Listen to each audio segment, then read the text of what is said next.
Firebase real time database में values को insert करने के बाद नेक्स्ट स्टेप हमारे पास ये है कि हम उन्हीं वैल्यूज़ को रीड करेंगे इस वीडियो के अंदर। अस्सलाम वालेकुम everyone, my name is Saifullah, you are watching my channel you for universe and let's get started.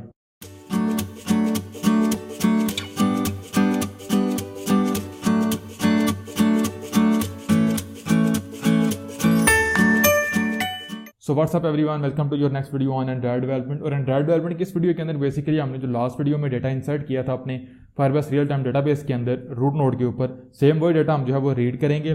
तो स्टार्ट करते हैं। स्टार्ट करने से पहले मैं आपको प्रोजेक्ट को अगर बता दूं तो यहाँ पे मेरे पास एक एक्स्ट्रा बटन है रीड डेटा का, इसके ऊपर क्लिक करूंगा तो जो भी डेटा ऑलरेडी डेटाबेस में पड़ा हुआ है वो इस टेक्स्ट व्यू के ऊपर मुझे रीड होकर शो होगा। मेन एक्टिविटी के ऊपर आता हूँ तो ये मेरा जो है वो रीड डेटा के बटन के अगेंस्ट जो मेरा मेथड है वो कॉल होगा। यहाँ पे आपको नजर आ रहा है, मैंने लिस्ट में लगाया हुआ है। अब स्टार्ट करने से पहले मैं आपको बता दूं कि जब हम डेटाबेस को रीड करते हैं फायरबेस डेटाबेस में से, सेम वे जिस तरीके से हमने डेटा इंसर्ट करने के लिए उस नोड का रेफरेंस लिया था जिस नोड के ऊपर हम डेटा को इंसर्ट करना चाहते हैं, सेम वे जब हम डेटाबेस में से वैल्यूज को रीड करेंगे तो पहले हमें उस नोड का, उस चाइल्ड या उस पाथ का जो है रेफरेंस चाहिए जिस पाथ के ऊपर डेटा को हम रीड करना चाहते हैं। तो मैं चूंकि अभी हमने रूट नोड के अंदर डेटा को इंसर्ट किया था तो ऑलरेडी मेरा जो माई का ऑब्जेक्ट है ये बेसिकली इनिशियलाइज्ड है मेरे डेटाबेस के गेट रेफरेंस मेथड के साथ, यानी कि रूट नोड के साथ। तो मैं आऊँगा अपने रीड डेटाबेस के रीड डेटा के मेथड के अंदर, मैंने जो कॉल करना है वो बेसिकली मेरे पास होगा mref.add value event listener. Basically हमने ये जो इवेंट लिसनर है ये अटैच करना है अपने रेफरेंस के साथ। अब आपके पास यहाँ पे ये भी है ऐड चाइल्ड इवेंट लिसनर, और ये आपके पास एक ये भी है, इसको बाद में देखेंगे। Add child event listener basically ये करता है कि अगर इस रेफरेंस की किसी भी चाइल्ड की वैल्यू अपडेट होगी तो ये कॉल होगा, लेकिन ऐड वैल्यू लिसनर जो है वो किसी चाइल्ड के लिए नहीं बल्कि सिर्फ और सिर्फ इस नोड के लिए जो है वो चेंज होगा डेटा, तो कॉल होगा। हम सिंपली इसको कॉल करेंगे और मैं यहाँ पे पास कर दूंगा न्यू वैल्यू इवेंट लिसनर। तो इसके साथ ही ऑटोमेटिकली मेरा value event listener interface implement कर दिया एंड्रॉइड स्टूडियो ने, और दो मेरे पास मुझे मेरे जो मेथड है इंप्लीमेंट हो चुके हैं। On data change, on cancelled, इसको मैं पहले यहाँ पे सेमीकोलन लगा के कोड कंप्लीट करता हूँ। अब ये जो हमारा इवेंट लिसनर है ये बेसिकली दो दफ़ा ट्रिगर होगा। पहली दफ़ा उस वक्त ट्रिगर होगा जो हमारे डेटा की इनिशियल स्टेट होगी, उसके बाद सेकंड टाइम ये हर दफ़ा ट्रिगर होगा जब भी हमारे डेटाबेस की स्टेट चेंज होगी, और ये हमें दूसरी दफ़ा खुद कॉल नहीं करना पड़ेगा बल्कि ऑटोमेटिकली जब भी डेटा चेंज होगा तो ये कॉल होता जाएगा, और हम अपनी एप्लीकेशन को इस तरीके से प्रोग्राम करते हैं कि वो इन चेंजेस को हैंडल करती है।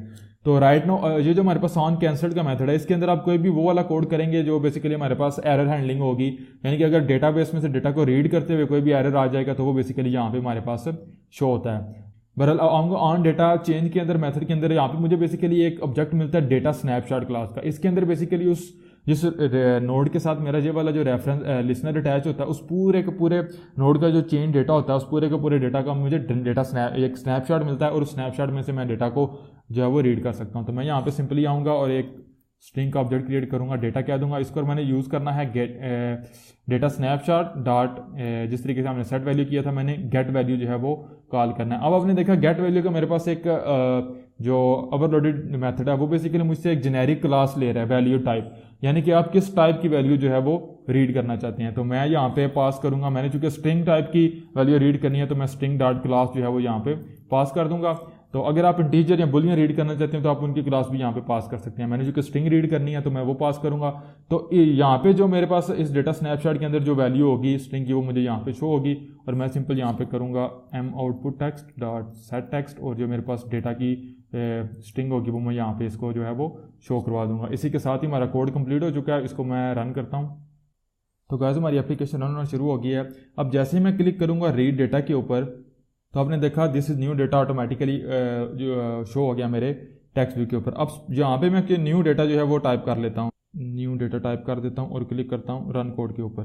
तो साथ ही मेरा न्यू डेटा जो है वो अपडेट हो गया मेरे फायरबेस के ऊपर, और ऑटोमेटिकली वो बेसिकली अपडेट हो गया मेरे टेक्स्ट व्यू के ऊपर। तो ये बेसिकली हमारे पास की पावर है, यहाँ की पॉइंट है बेसिकली रियल टाइम डेटाबेस का। अगेन इसका दफ़ा डेमो करते हैं। मैं यहाँ पे न्यू डेटा को चेंज करूँगा पाकिस्तान के साथ। अब जैसे ही मैं क्लिक करूंगा रन कोड के ऊपर तो दो चेंजेस होंगे। जो हमारे पास फायरबेस कंसोल के ऊपर डेटा है वो विद इन मिली सेकंड्स जो है वो अपडेट होगा, और विद इन मिली सेकंड्स ही मेरी एप्लीकेशन के ऊपर डेटा वो भी चेंज होगा। क्लिक करता हूँ रन कोड के ऊपर तो आपने देखा विद इन मिली सेकंड्स मेरा यहाँ पे भी डेटा चेंज हो गया और यहाँ पे मेरा डेटा जो है वो अपडेट हो गया।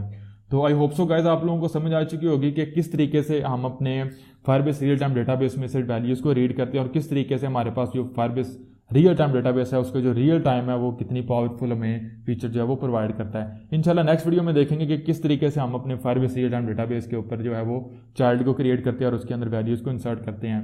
तो गर्मी है, काफ़ी ज़्यादा पसीना भी आ गया। तो थैंक्स फॉर वॉचिंग। अगर आपको वीडियो पसंद आई हो तो लाइक कीजिएगा, मेरी वीडियोज़ को शेयर कीजिएगा, subscribe to my channel and see you guys in the next video. Allah हाफिज़।